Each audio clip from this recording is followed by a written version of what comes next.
সুন্দরনগর জঙ্গলে একটা টুনি পাখি তার ছোট্ট একটি মেয়ে ছুটকিকে নিয়ে থাকতো।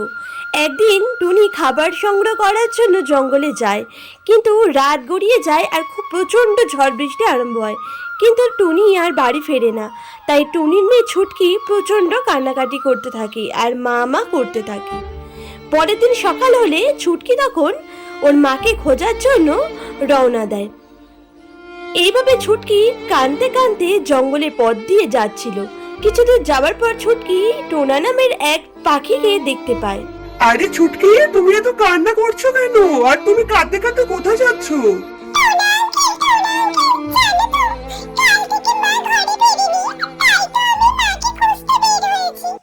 কি, তোমার মা ঘরে ফেরেনি? আশেপাশে জঙ্গলে দেখেছো তুমি?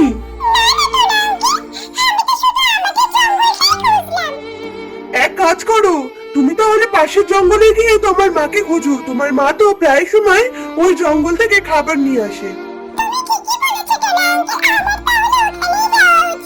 টোনার কথা শুনে ছুটকি তখন ওর মাকে খোঁজার জন্য পাশের জঙ্গলের দিকে যেতে শুরু করে। তারপর পাশের জঙ্গলে গিয়ে টুনি হতাশা হয়ে কাঁদতে কাঁদতে একটা গাছের তলায় এসে দাঁড়ায়। আর ঠিক তখন ওই গাছ থেকে একটা কথা ভেসে আসে। কাঁদিস কাঁদিস রে ছুটকি, কাঁদিস কাঁদিস, তোর কান্না দেখলে আমার বাঁচালি ছুটকি।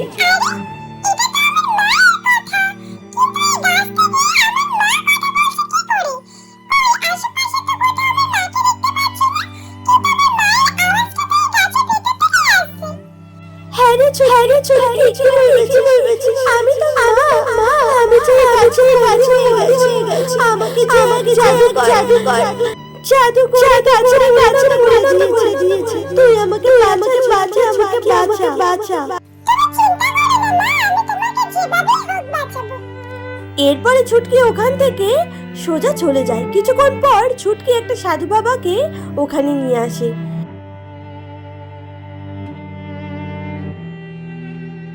তুমি চিন্তা করো না ছুটকি, আমি এক্ষুনি তোমার মাকে ঠিক করে দিচ্ছি। এই বলে সাধু বাবা তখন জাদু করতে থাকে। তারপর ওই গাছে বন্দি হয়ে থাকা টুনি আবার আগের মতো হয়ে ফিরে আসে। ছুটকি, এই দেখ আমি ঠিক হয়ে গেছি মা, তোর জন্য দেখ আমি পুরো ঠিক হয়ে গেছি, আবার আগের মতো হয়ে গেছি।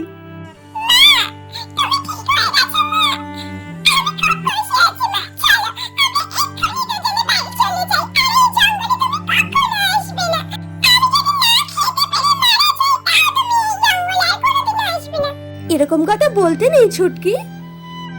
বন্ধুরা, আজকের গল্পটা যদি তোমাদের ভালো লাগে তাহলে এই চ্যানেলটিকে সাবস্ক্রাইব করতে কিন্তু একদম ভুলো না, আর এই ভিডিওতে কিন্তু একটা লাইকও দিয়ে দিও।